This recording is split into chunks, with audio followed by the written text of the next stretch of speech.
إن الحمد لله نحمده ونستعينه ونستغفره ونعوذ بالله من شرور أنفسنا وسيئات أعمالنا من يهديه الله فلا مضل له ومن يضلل فلا هادي له أشهد أن لا إله إلا الله وحده لا شريك له وأشهد أن محمدًا عبده ورسوله ثم أما بعد Assalamu alaikum wa rahmatullahi wa barakatuh. Урматтуу жамаат, урматтуу момун мусулман бир туугандар, Аллах Таала мына ушул бүгүнкү жума күнүндө окуй турган жума намазыңыздарды Аллах Таала кабыл болгон жума намаздардын катарына кошкон болсун. Бисмиллахир рахманир рахим. Урматтуу жамаат, Аллах Таала сиздерге райым кылсын. Бүгүн биз динибиздин негизи болгон ла илаха иллаллах сөзүнүн мааниси жана талаптары жана шарттары тууралуу сөз кылабыз. وفي الصحيح عن عثمان رضي الله عنه قال رسول الله صلى الله عليه وسلم من مات وهو يعلم أنه لا إله إلا الله دخل الجنة. Бұл хадис сахихте келген. Усман радиаллаху анхудан риваят. Пайғамбарымыз саллаллаху алейхи ва саллам айтты: Ким ла илаха иллаллах деп айтып, ла илаха иллаллах сөзүнү билген абалда өлгөн болсо, бул дүйнөдөн өткөн болсо, ал бейишке кирет dedi. Имам Баззар жана башка риваят кылынган хадистерде "Мен кала ла илаха иллаллах мухлисан дахалал жанна". Аллахтын элчиси саллаллаху алейхи ва саллам айтты: Ким ихлас менен ла илаха иллаллах деп айтса, бейишке кирет dedi. Эми Пайғамбарымыз саллаллаху алейхи ва салламдын заманындагы сахабаларга карай турган болсок, мына Пайғамбарымыз саллаллаху алейхи ва саллам пайгамбарлыгынын ошол 10-чы жылында Меккеде намаз парз болду. Мираж түнүндө Аллах Таалага Пайгамбарыбыз саллаллаху алейхи ва саллам чыгып 5 убак намазды алып келди. Эми ушул намаз парз болгонго чейин ким ла илаха иллаллах Мухаммадур Расулуллах, Аллах Тааладан башка сыйынууга татыктуу зат жок, Мухаммад саллаллаху алейхи ва саллам Аллахтын элчиси деп ким ыйманга келе турган болсо, ал намаз окубаса деле, ал мусулман болуп, бейишке эгер чын ыхластан айткан болсо, бейишке кирүүсү ырасталган болгон. Эми кээ бир сахабалар болгон, ла илаха иллаллах Мухаммадур Расулуллах деп эле бир аз мөөнөттөн кийин эле, бир аз убакыттан кийин дүйнөдөн өтүп кеткен. Кала берсе намаз окууга, ибадат кылууга, орозо тутууга үлгүргөн эмес. Эми бул ла илаха иллаллах сөзүнү ар бир мусулман маанисини, шарттарыны, маңызын жакшы түшүнүп билүү керек.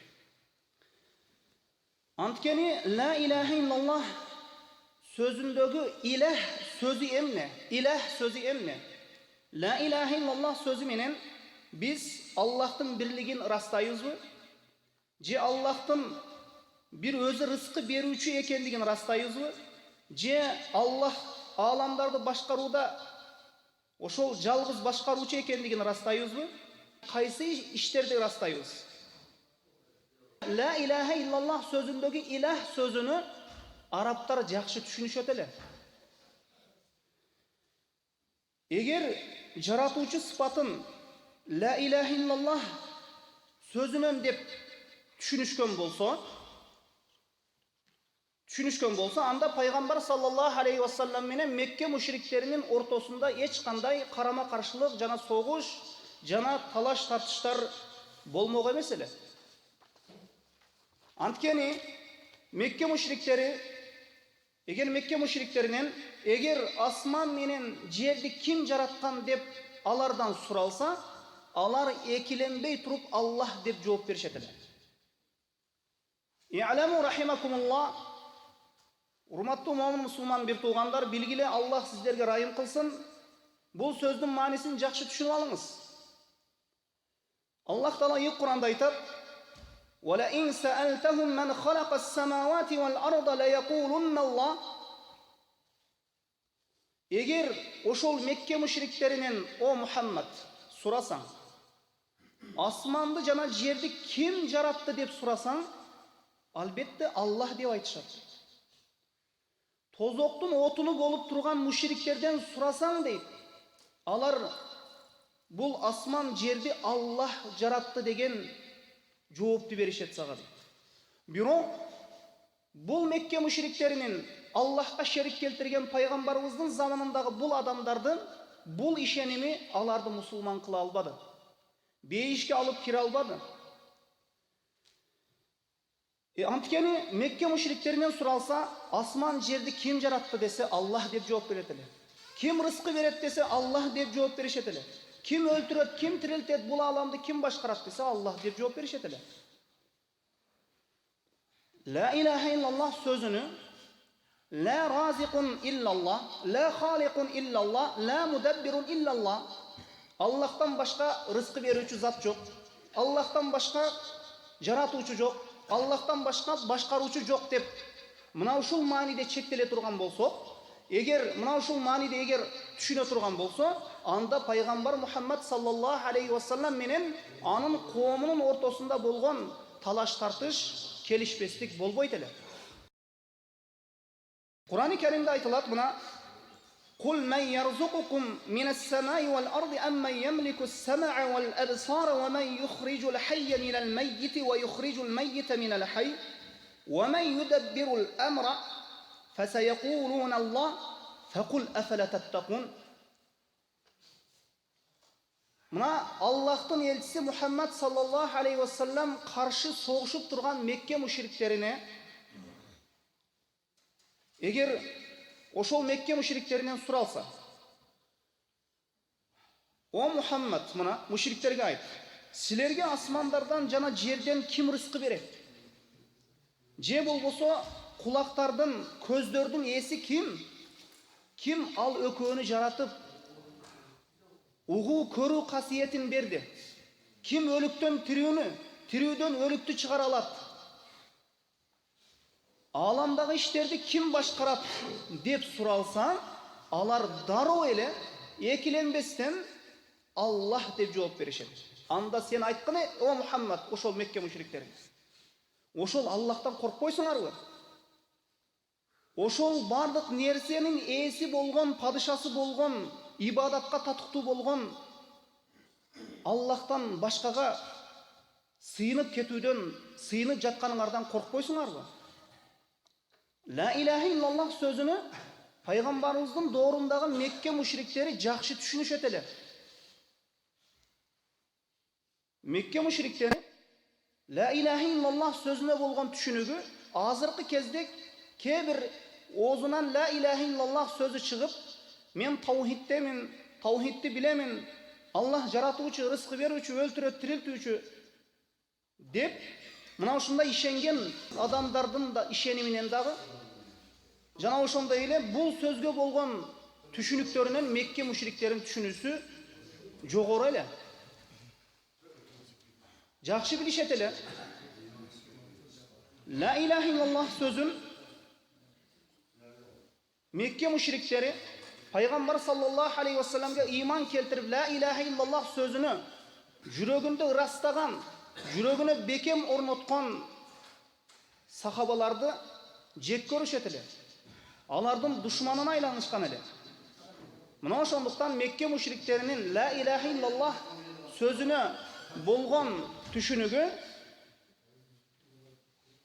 азыркы кездеги кээ бир La ilahe illallah деп айтып жаткан адамдардын La ilahe illallah болгон түшүнүгүнөн жакшы эле, жакшы түшүнүшөт эле. Мына ошондуктан Мекке мüşriktери күчү жетишинче, Kolundan kelişinçe mal mülkünü, canını sarf kılıp Peygamberimiz sallallahu aleyhi ve sellem menen karşı soğuşuştu. Eğer tili menen ele la ilahe illallah dep aytıp koyu İslamga kirgizgende, anın musulmanlığı tasdiqtalganda, anda Mekke müşrikleri birinçilerden bolup musulman boluşat ele. Biroq Allah Taala alardı Kur'an jana sünnet boyunca alardı müşrik, kafir dep atadı. Mana şonduktan bizdeki azırkı kezdeki musulmanlar dağı la ilahe illallah sözünü aytıp жатқан musulmanlar dağı bu la ilahe illallah sözünü jakşı biliş gerek. Eğer kim mana uşul Mekke müşriklerinin Peygamber sallallahu aleyhi ve sellem'in doğrundagı Mekke müşriklerinin la ilahe illallah sözünün manisine bolgon түшүнүгүнү jakşı bilbese, jakşı özдөштүрбөсө, anda al İslam'ı buzup koyot. Yemi Hasan Basri rahimahullah ayttı. Ve qala Hasan el-Basri rahimahullah, "Leysa el-imanu bit-temenni ve la bit-tahalli, walakin ma waqra fi'l qalbi ve saddaqahu al-amal." Hasan Basri rahimahullah'ın sözünü hazır çeşmeleyiz. Bu kişi aytat rahimahullah, iman temenni menen bolboyt dedi. Temenni emne? Temenni degen emne? Biz ümmeti Muhammed ekenbiz, biz musulman ekenbiz, biz beyiştin xalagan darvazasından kirip kete turgan ümmet ekenbiz dep ayta turganlar mına uşul temenni. Uşul temenni sözün düşündürüş üçün Yahudi jana Nasaralardı misal keltireyim. Yahudiler aytıştı, biz beyişke kiremiz dedi. Nasaralar aytıştı, biz beyişke kiremiz dedi. Emi azırkı kezde kebir musulmanlar aytıp jatat, biz beyişke kiremiz dedi. Emi Nasaralar menen Yahudilerden sözünü Allah Taala top bir ayatta mınday dep aytat. وَقَالُوا لَنْ يَدْخُلَ الْجَنَّةَ إِلَّا مَنْ كَانَ هُودًا أَوْ نَصَارًا. Mına Yahudiler aytıştı, beyişke bir gana Yahudi bolgan adam kireyet, Yahudi jolunda bolgan adam kireyet, beyişke kiriş üçün Yahudi boluş керек deşti. Nasaralar bunu kaytarışıp, beyişke Nasaralar kireyet, Nasara'nın jolunda жүрgөндөр kireyet dep aytıştı. Yeni musulmanlardagı mına uşunday kıyaldanууlardan, mına uşunday oygo ketүүлөрдөн, Yahudi jana Nasranilerdin işenimlerinin tasir etүүsүнөн alardın dağı bir sözünde biz beyişke kiremiz degen nerse bekinip turgansy, jaşırınıp turgansy. Açık bolbosa da. Emi Allah Taala barının sözünü kaytarıp aytat. Leysa bi amaniyikum ve la amaniyi ehlil kitabi men ya'mel su'an yujza bih. Tozoktan kutulu silerdin da o Muhammed sallallahu aleyhi ve sellem ümmeti. Kitap eğlerinin dağı, Yahudi jana Nasaralardın dağı kuru kıyalları menen bola kalbayt. Siler dağı, Yahudiler dağı, Nasaralar dağı beyişke kuru kıyalları menen kiribeyt. Beyişke kuru kıyalları menen kiribeyt. Oşol insanların içinen kim günah iş jasagan bolsa, günah işti jasagan bolsa cazasını alat dedi Allah. Bu ayet uşunçalık kattуу tasir berdi. Abu Bakr radıyallahu anhu Peygamberimiz sallallahu aleyhi ve sellem'den aldına kelip "Ma eşeddu şe'ne hadihi aya ya Resulullah." O Allah'ın elçisi, bu uşunçalık bir kattуу ayet bu dedi. Uşunçalık da bir kattуу ayet bu. Kim jamandık kılbagan insan var dedi. Kaysi insan günөөдөн taza emes dedi. Barыбыз күнөө жасайбыз го. Barыбыз kata kemçiliklerden taza emesmiz go dep suradı. Peygamber sallallahu aleyhi ve sellem ayttı. Oruysuzbu dedi. Ara arada orup turasızbı dedi. Başınızga jеңil baleler jetip turabı dedi. Abu Bakr radıyallahu anhu ova dedi. Mına uşul nerseler orup turganыңыз, başınıza arkanday kıyınçılıklardan kelip turgany, oşol sizdin jasap koygon kebir günöөлөрүңүzгө kaffarat bolot dedi. Kaffarat degen öçürülüp keter oşol sebepti. Demek iman kuru kıyal menen temenni, kuru kıyal menen ele söz menen ele aytıp koyo turgan nerse emes eken. Beyişke kiremiz degen menen ele hiç kim kire albayt. Al amal kılmayınça, Allah buyurgan ibadatlardı jasamayınça, atkarmayınça. Вала биттахалли. Өзүнү мусулманмын деп зыйнаттоо менен кирбейт dedi Хасан аль-Басри рахимахулла. Тахалли деген эмне? Сырткы амалдары менен зыйнаттанып кооздолуу менен кирбейт. Сырткы амалдар туура, сырткы амалдар пайгамбарыбыз саллаллаху алейхи вассаламдын сүннөтүн аткаруу керек. Сырткы амалдар менен мусулмандын мусулмандыгыны, динсиздин динсиздигини, капырдын капыр экендигини билебиз.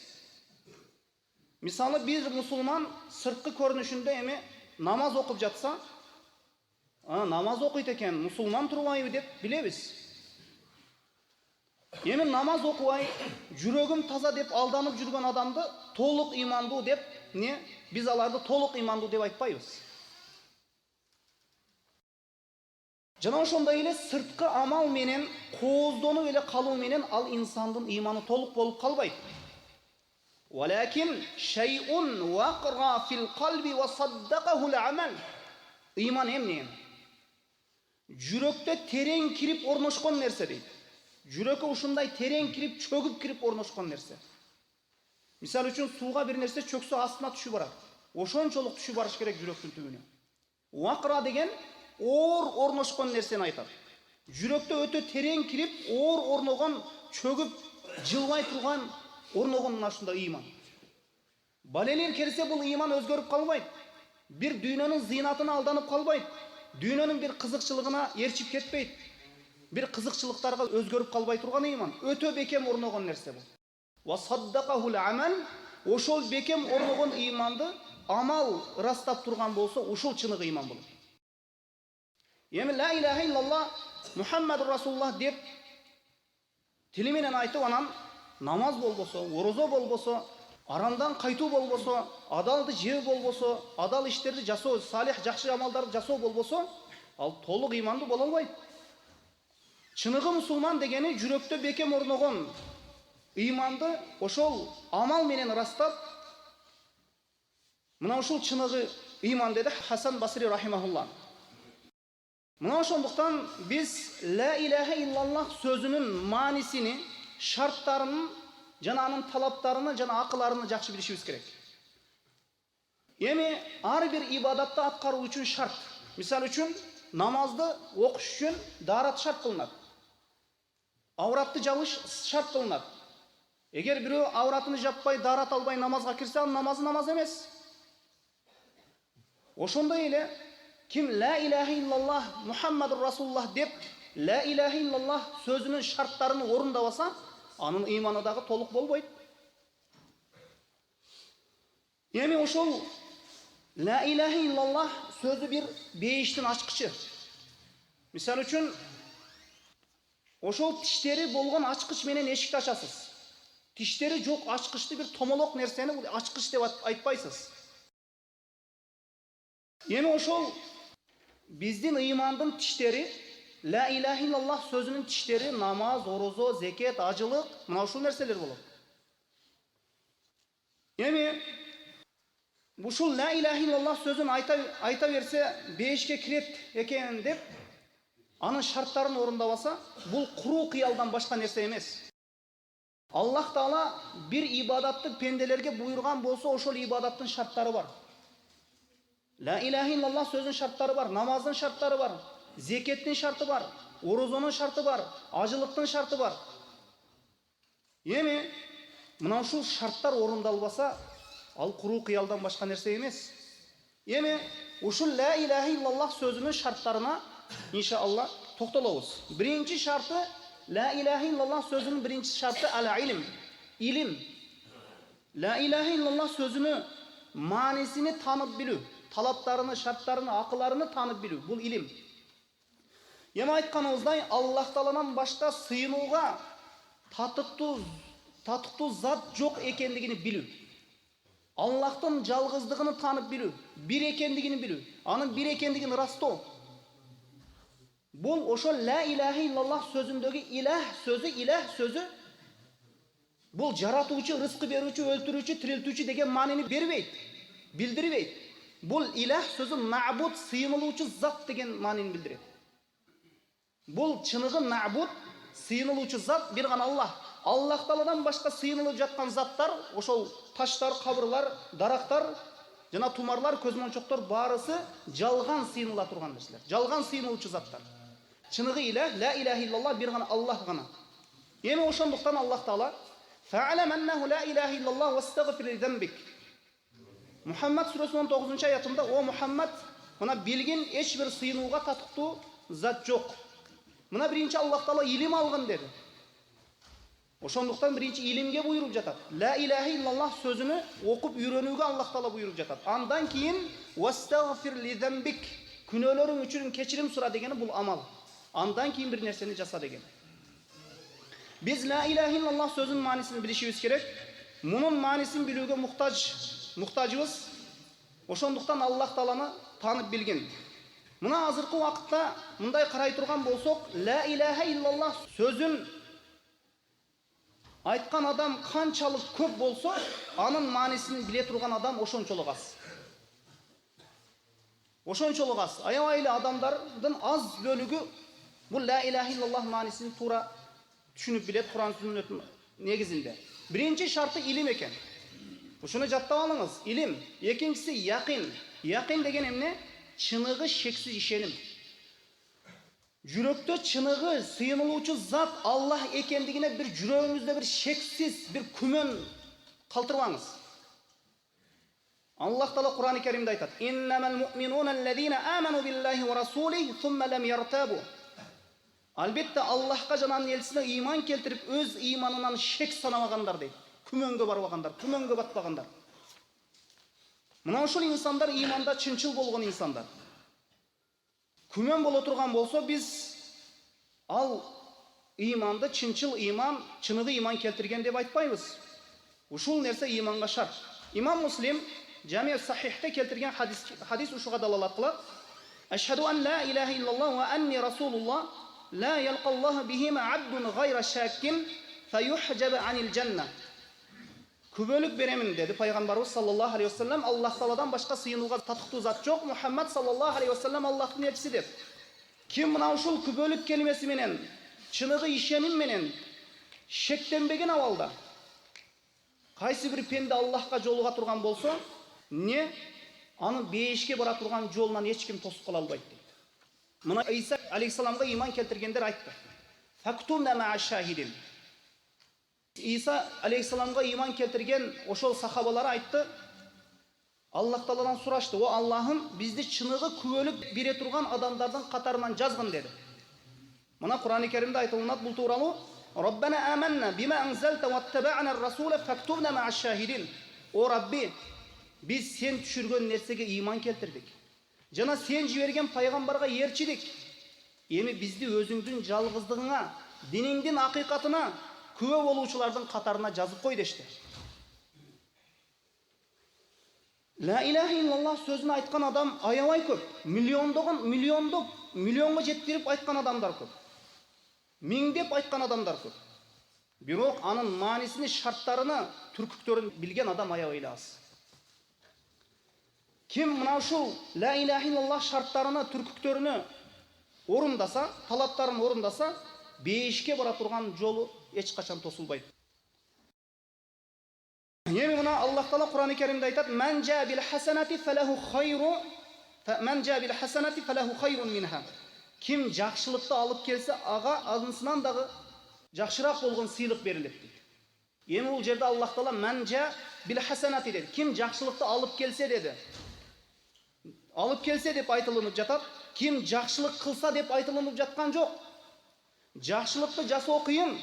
Жакшылыкты жасагандан кийин аны алып баруу кыйын Аллахтын алдына. Ла иляха иллаллах Мухаммадур Расулуллах сөзүнү ширктерден этият кылып, бидаттардан этият кылып, арам нерселерден этият кылып, Аллахтын алдына алып баруу өтө кыйын. Бул эң жакшы жакшылык, бул ла иляха иллаллах Мухаммадур Расулуллах. Ким жакшылыкты кыяматка алып барса ла иляха иллаллах. Жакшылыкты эми жолдо алдырып койбосун. Эми фалаху хайрун минха. Ага жасаган жакшылыктарынан эмне көбүрөөк жакшылык берилет. Ага 10 эсе берилет. Эми андан кийинкиси ла иляха иллаллах сөзінің шарты қабыл алу. Тили жүрегі менен айтқандан кейін анын не талаптарын қабыл алыш керек. Мына Аллах Таала Мекке мушриктері ла иляха иллаллах сөзін қабыл албағандығын баяндап жатат. Мына жоғарыда айтып өттік, пайғамбарымыз саллаллаху алейхи уассалам даватыны қабыл албаған мушриктер Аллах жоқ деп айтпайды эле. Асман жерді Аллах жаратат деп айтышат эле. Асман жерді өлтіре тұрған сыпатқа бір ғана Аллах деп білішет эле. Аллах рызқы беруші Аллах деп айтышат эле. Аллахтың рубубиятын тарбиялаушы екендігін Аллахқа таандык кылышат эле. Эми кийинки имандуубуз деген адамдар башкаруучулукту, рызкы берүүнү, өлтүрүүнү, тирилтүүнү, шифа берүүнү, перзент берүүнү бул не тоолорго, таштарга, тумарларга, көз ачыктарга же башка бир нерселерге тапшырып коюшкан. Мекке мушриктери мындай мушрик болгон эмес.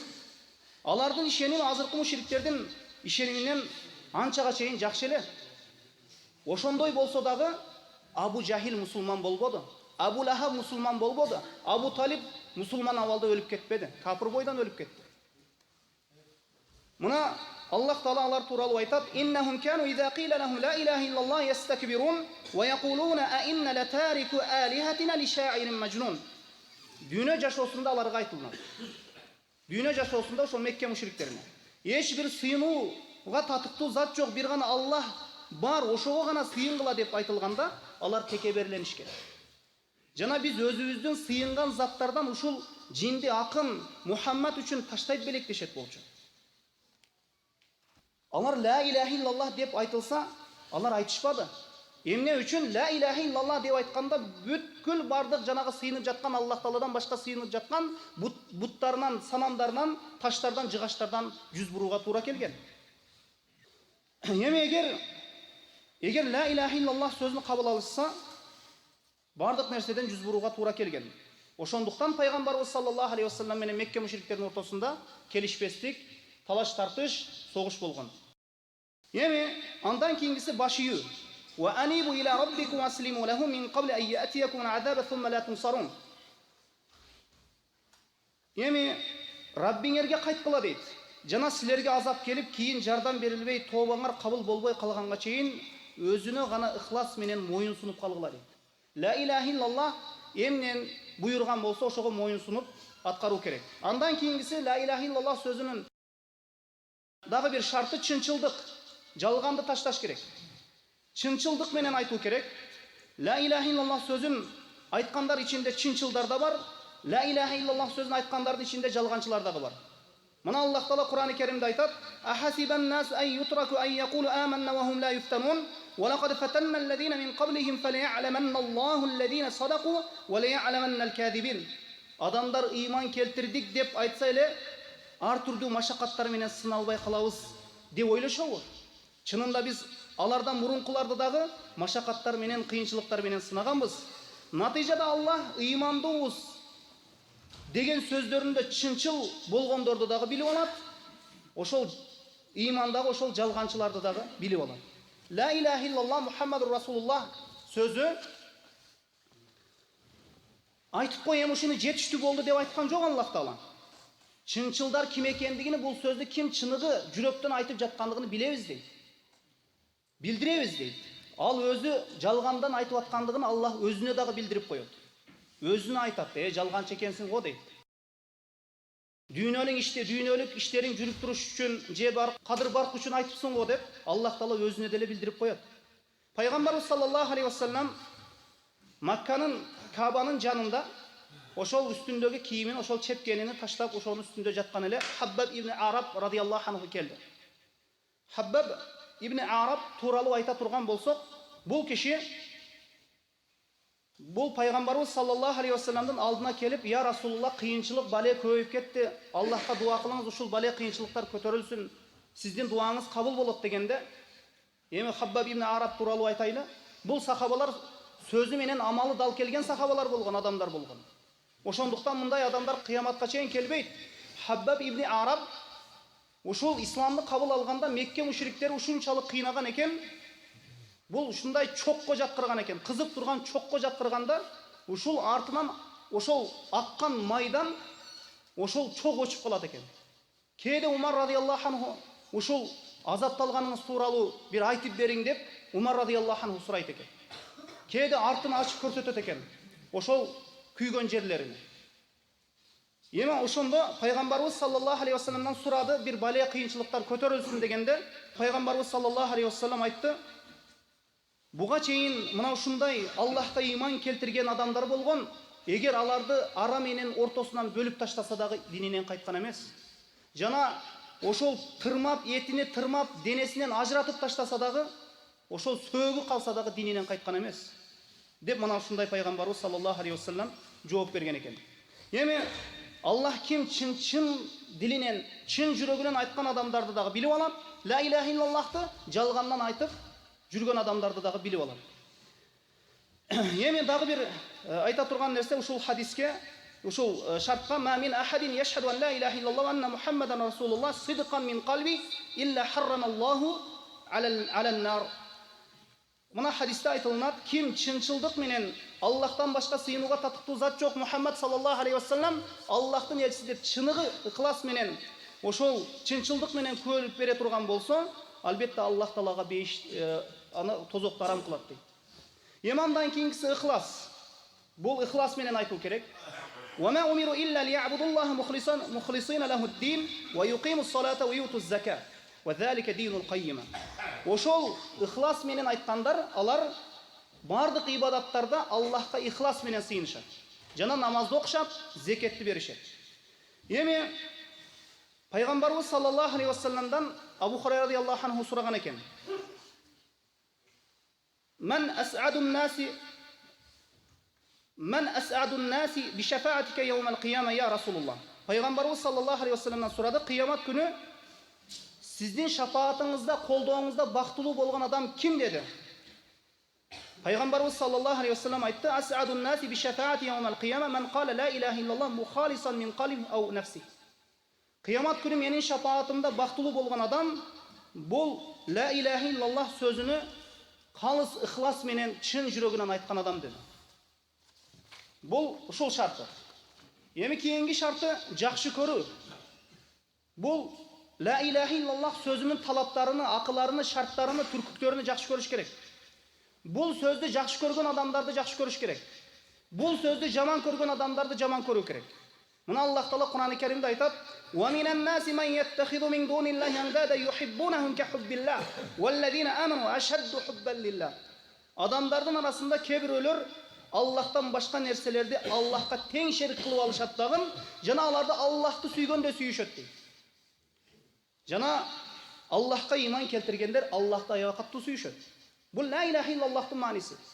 Эми пайгамбарыбыз саллаллаху алейхи вассалам айтты: عن أنس بن مالك رضي الله عنه عن النبي صلى الله عليه وسلم قال: ثلاث من كن فيه وجد حلاوة الإيمان أن يكون الله ورسوله أحب إليه مما سواهما وأن يحب المرء لا يحبه إلا لله وأن يكره أن يعود في الكفر كما يكره أن يقذف في النار. Пайгамбарыбыз саллаллаху алейхи вассалам айтты, мына Анас радиаллаху анхудан риwayat кылган хадисте, 3 адам имандын дамын татат dedi. Аллах жанан элчисин баарынан артык көрүп жакшы көргөн инсан, бирөөнү Аллах разылыгы үчүн жакшы көргөн инсан. Не бирөөнү жакшы көрөт? Ошол инсан ла илаха иллаллах сөзүн жакшы көргөндүгү үчүн жакшы көрөт. Эгер бул сөздү жакшы көрбөсө аны дос тутпайт. Эми андан кийин Аллах Таала аны капырлыктан, ширктен кайтаргандан кийин кайра капырлыкка кайтууну отко таштагандай жаман көргөн инсан, мына ушул 3 сыпатка ээ болгон инсан ыймандын чыныгы дамын татат dedi. Biz урматтуу туугандар, бул хадистерди мындай эле окуп өтүп кетебиз, бирок али деле ыйманды бир толук бир дамын татканыбыз жок. Аллах Таала баарыбызга ыймандын дамын татууну насип кылсын. Эми ширк жасаганды жаман көрөт. Бир инсанды ширктен кайтарса, ширкти ошол туура эместигин жеткиргенден кийин ал ширктен баш тартса, ал ким болуусуна карабастан ошол сааттан баштап аны жаман көрөт. Же аны дүйнөлүк кызматы үчүн, же кадыр барк үчүн аны жакшы көрбөйт. Ла илаха иллаллах сөз үчүн жакшы көрөт. Жана ла илаха иллаллах сөз үчүн жаман көрөт. Ушул жерде бир нерсеге токтоло кетсем, кээ бир адамдарга ислам, ыйман шарттары көлдөлөн коюлса, айтылынса, анан ал намаз окуйт, орозо тутат, анан имандың шарттарына қарсы келе тұрған іштер анын иш аракетинде, амалдарында болып жатса, анан ага айтылса, сіз бұл жасап атқан нәрсеңіз ла иляха иллаллах сөзінің манисіне, шарттарына, түркүктөрүнө, манисіне, талаптарына қарсы келет деп айтсаңыз, ал айтат, мені мындай қармай бересіңерби? Егер мені мындай түрте берсеңер, мені қамай берсеңер бір жерге, мен мурдага абалыма қайтып кетемін дейді. Мына ушул инсан имандын дамын таппаган инсан. Эми мына ушул капырлыкка кайтууну, ширкке кайтууну отко таштагандай жаман көргөн инсан бул имандын дамын татат дейт. Мына ошондуктан ислам бул тил менен айтып эле кое турган нерсе эмес. Качан иман толук болот? Ал тили менен иман келтирип, тастыктап, растап, жана жүрөгү менен растап, жана амал кылганда гана мына ушунда чыныгы иман болот. Мына Аллах Таала мына ушундай сөздөрдү айткан адамдарды мына Кур'ан-ы Каримде мурдагы абалыма кайтып кетем, мен жахилдик абалыма кайтып кетем деген адамдар тууралуу айтат. Яруддукум ала aqabikum fatanqalibu khasirin. Силер эгер Аллахтын буйругунан жүз бурсаңар, Аллахтын буйругун жасабасаңар, силердин мурдагы абалыңарга Аллах кайтарып таштайт дейт. Бул сахабаларга аябай каттуу тийген. Сахабаларга эмне? Бул сахабаларга силерди өлтүрөт дегенден да каттуу тийген. Мына ошондуктан Аллах өз сактасын жахилдикке, ширкке, бидатка кайтып кетүүдөн. Мына ошондуктан ла иляха иллаллах сөзүнүн кыскача маниси мына ушул туугандар, бул 7 шарты бар. Ла иляха иллаллах сөзүнүн 7 шарты мына айтылымды. Уақыт жеткенинче, эми азыркы кезде ла иляха иллаллах сөзүнүн манисини бир жерде назыр болсо, же бир жерде өлүм болсо, же бир жерде кекиртекти майламай боло турган жерлерде ла иляха иллаллах сөзүнү мына ушундай түшүнүшүп калды. Ла иляха иллаллах сөзү мындай нерселерден таза. Бул ла иляха иллаллах мындай жолдо алып келген жок. Ла иляха иллаллах Мухаммаду Расулуллах бул дин, бул ислам. Бул сөз кайтарган нерседен кайтышыбыз керек, тыйган нерседен тыйылышыбыз керек. Аллах Таала баарыбызды ла иляха иллаллах сөзүнө бекем кылган болсун. Амин. Раббана аманна фагфир лана зунубана ва қина азабан-нар. Аллахумма тaqabbal minna innaka antas samiul alim. Subhanaka Allahumma bihamdika ashhadu an la ilaha illa ant astaghfiruka wa atubu ilayk bi rahmatika ya arhamar rahimin.